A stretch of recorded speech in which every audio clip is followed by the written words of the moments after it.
I am reading this book, When Girls Don't Tell. What is that about? This is a book by Dr. Margaret Jamal, and it's about re-victimization of sexual abuse. What? It's amazing. It's about, you know, her life and what she went through, and when she was a little girl, of how, you know, men would climb into the bed with her. Oh my God. And this book is so graphic. I mean, it's so real to life as you read it, because she's talking about how he would just come in and just take advantage of her. I mean, can you imagine someone just taking advantage of your body, taking your innocence away? Just thinking about even on the cover of the book, you know, when I first saw it, she's in the bathroom kind of crouched down, and she's hanging onto a teddy bear, and just right by the toilet, just like, you know, and you think about things that, you know, little girls are going through, and sometimes they're isolated, or they're by themselves, you know, and they don't want to tell, they don't want to talk about it. And when you think about it, it's just so sad, because as a little child, when a man takes advantage, you know, of a little girl and her innocence, then she's never again the same. How old is she? She was a young girl in the story, but it follows through her life when she was a teen and she got older. She said it's difficult for women and girls to talk about being raped. She also stressed on however, that those experience the re-victimizing from sexual child abuse and feeling to express themselves. So this book's got to be a good book, because she's talking about how she overcame, even as a girl, when girls don't tell. Right.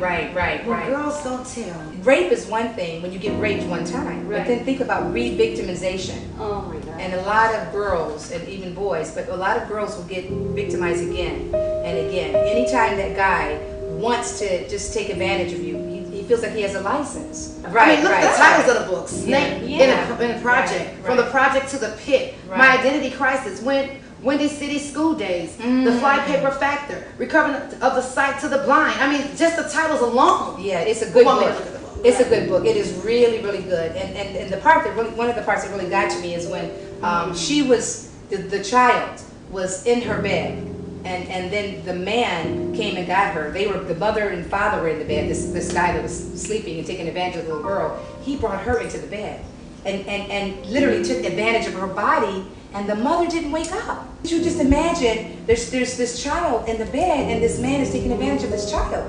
I mean, that is just, and this is something that I know happens everywhere. Every day. It happens every day. What do the statistics say?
Y'all need to get this book. We need to get this. Is a good book. Yeah. This is a good book. It is a Yeah, good book, Because don't tell. when you have children, and I'm a mother, and having children, it makes you want to be a child advocate, to protect children, to watch children, because sometimes they're isolated, they're by themselves. Sometimes they'll eat, and they'll eat, and they'll eat, and they're trying to mask maybe the hurt that they've been through. You don't understand why women lash out later in life, and it's just because they went through some things. So it's really the type of book that I think every woman, you know, should read, you know, no matter what age, your grandmothers, aunts, you know, sisters. I think everyone should have a copy of this book to protect, you know, their children. This would be a healing process. I feel that this book would be a healing process to people who has went through. I also feel that this book, by, you know, other girls who have not probably been through, can know that, hey, this actually happens. But you know what this book tells me, though? This tells me this is a woman of courage, a woman that she's ordained by God. Because for you to write your testimony out and tell somebody about it, it's going to heal the rest. That's true. Yeah. You can heal the nation with your testimony. You can heal your nation with a book. That's true. That's true, and that's cool too, because as you know, I got towards the end. It's like it's redemption. It's redemption. Exactly, She was exactly. able She to was be healed able to be and healed. you know, get married and have another life and things and go on with their life. And so sometimes I think when you've had something happen traumatic as this, when you've been sexually abused, that there is life after that. That you can have recovery. Right. And so I think that's the great thing that I enjoyed about it. It's just not a sad story. You know, it does have a good ending. You know, and that's my book. No, that's you my might book. take this book. That is Take my this book. You gotta share with us. You gotta Yeah, share. No, you got to get your That own. is a good book. That is a Can I good share book. this You one? always get the good books. You always smiles like that. But that's a good one because I think this is a book that's going to help so Well, Sheila, thank you for blessing me.